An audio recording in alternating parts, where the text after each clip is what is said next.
విషయం ఏంటంటే వీళ్ళిద్దరికి గురు శిష్యులు అని పేరుంది. అక్కడ చంద్రబాబు, ఇక్కడ రేవంత్ రెడ్డి.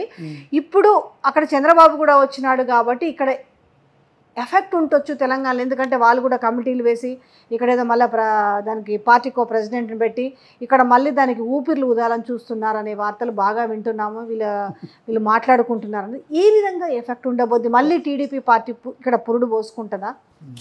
ఒకవేళ మళ్ళీ చంద్రబాబు నాయుడు ఇక్కడ వేలు పెడితే తెలంగాణ ప్రజలు ఏ విధంగా రియాక్ట్ అయ్యే అవకాశం? సహించరు.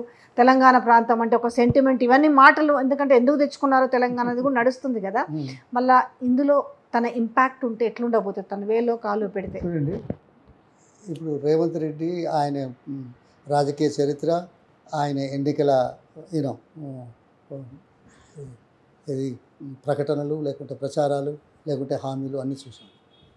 నేను ఒకటే అడుగుతా, లోక్సభ ఎన్నికల తర్వాత మొదటిసారి మీడియా ప్రజలతో మాట్లాడాను. సరే, చాలాసేపు మాట్లాడాను. మీరు గురు శిష్యులు లేకుంటే ఇంకేదో సమకాలికులు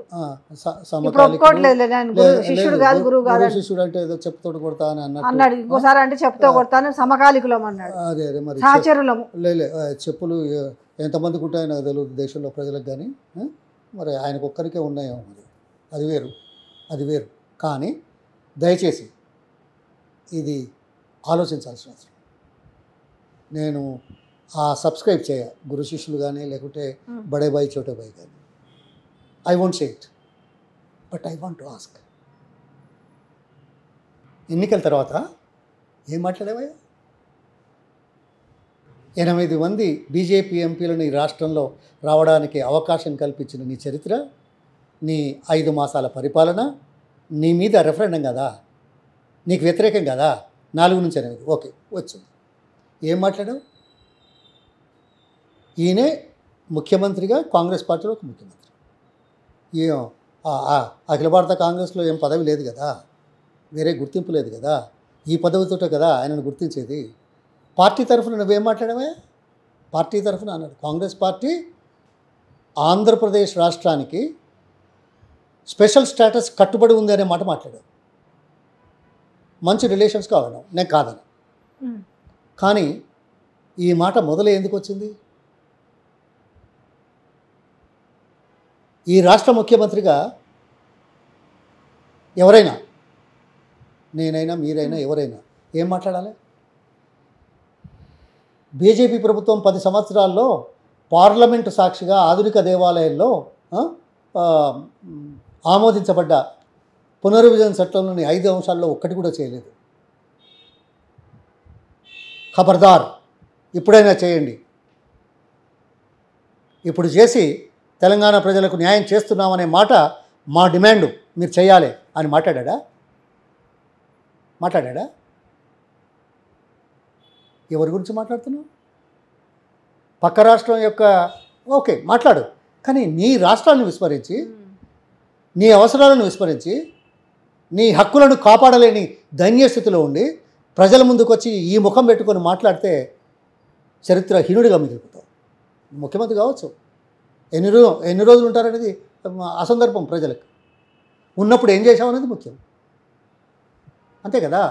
ఏముందిలే, మొన్నటి వరకు ఏదో జరుగుతుందని భయం ఉండే, కానీ ఇంక ఇప్పుడు అక్కడ అదే ఆయన సహచరుడు ఒకడు కేంద్రంలో చక్రం తిప్పుతుండు కాబట్టి ఇంకా ఈయన సీటు పదిలం అనేది ఒక చర్చ కూడా సాగుతుంది కదా. ఏమో ఇద్దరు భాగస్వామ్యంలో ఉన్నాడు కాబట్టి ఇప్పుడు ఇక ఎందుకంటే కీలకమైనవి, ఎందుకంటే సంకీర్ణ ప్రభుత్వం ఆడ కూడా సింగిల్ మెజార్టీ రాకపోయే, చంద్రబాబు ఆడిచ్చినట్టుగా సరే మోదీ ఖచ్చితంగా ఆడాల్సిందే అనేది చర్చ కూడా జరుగుతుంది. ఎవరిని ఆడిస్తారో ఎంతసేపు ఆడిస్తారో చూస్తలేవా? ముఖ్యమంత్రిగా ఉన్నప్పుడు ఏమైనా చేయగలిగాడా? గతంలో ముఖ్యమంత్రిగా ఉన్నప్పుడు ఏమైనా చేయగలిగాడా? అందుకోసం అవును. ఇప్పుడు ఇంకొక చర్చ, సరే మనకు ఎట్లాగూ ఆ రోజు విడిపోయింది, విభజన హామీల్లోవి ఏవి కూడా తెలంగాణకు రావాల్సినవి రాలేదు. అయితే ఇప్పుడు ఆయన భాగస్వామ్యంలో ఉన్నాడు. ఆయన ఆ రోజు 22 మంది ఎంపీలు ఉండి జగన్మోహన్ రెడ్డి తేలేకపోయిండు. ఇప్పుడు ఆయనతో ఉన్నాడు కదా, ఇప్పుడు తీసుకొచ్చే అవకాశం ఉందా? పోనీ ఇది పక్కన పెట్టిన ఆడ ఇప్పుడు స్పెషల్ స్టేటస్ వచ్చే అవకాశం ఉందా ఏపీలో? ఇక ఉందే అంటే టైం విల్ డిసైడ్. వీళ్ళు అడుగుతారు, డిమాండ్ చేస్తారు. సో ఈ డిమాండ్ ఎంతవరకు, ఇప్పటివరకు ఎందుకు చేయలేదు, ఇప్పుడు చేయాల్సిన అవసరమైంది, చేయకపోతే జరిగేది ఏంది, చేస్తే వచ్చే లాభం ఏందో చూసుకుంటాడు ఆయన. అంటే అంతే ఇది కదా?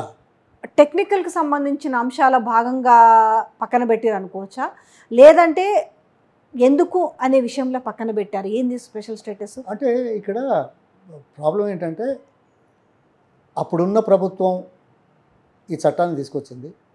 ఏ ప్రభుత్వం అధికారంలో ఉన్నా ఆ ప్రభుత్వ ఉద్దేశాలు ప్రతిపాదనలు ఆ, పాస్ అవుతాయి కదా, కాదనిలేం కదా. ఆ? ఈ పేరు వాళ్ళకి ఎందుకు రావాలా? ఇప్పుడు ఈ చీనాల్లో మార్పులు ఎందుకు చేస్తున్నారు? ఈ పేరు ఉండకూడదు. లేకుంటే ఈ పరీక్షలో ఉద్యమం గురించి ప్రశ్నలు ఎందుకు లేవు? ఆ చరిత్ర ఉండకూడదు. ఏందో అంతే అందుకే కదా. కొంచెం నిజంగా సిల్లీనా narrow minded. దారుణమా ఏం మాట్లాడాలో కూడా తెలియని పరిస్థితికి తీసుకొస్తున్నారు నిజంగా. Narrow minded. అందుకోసం చేస్తారా చేయరా అనే ప్రశ్నకు సమాధానం రాజకీయ పునరేకీకరణ, రాజకీయ ఒత్తిళ్ళు, అవసరాలే నిర్ణయిస్తాయి తప్ప మనకు పేరు వస్తుందని చేసేటికైతే కావు.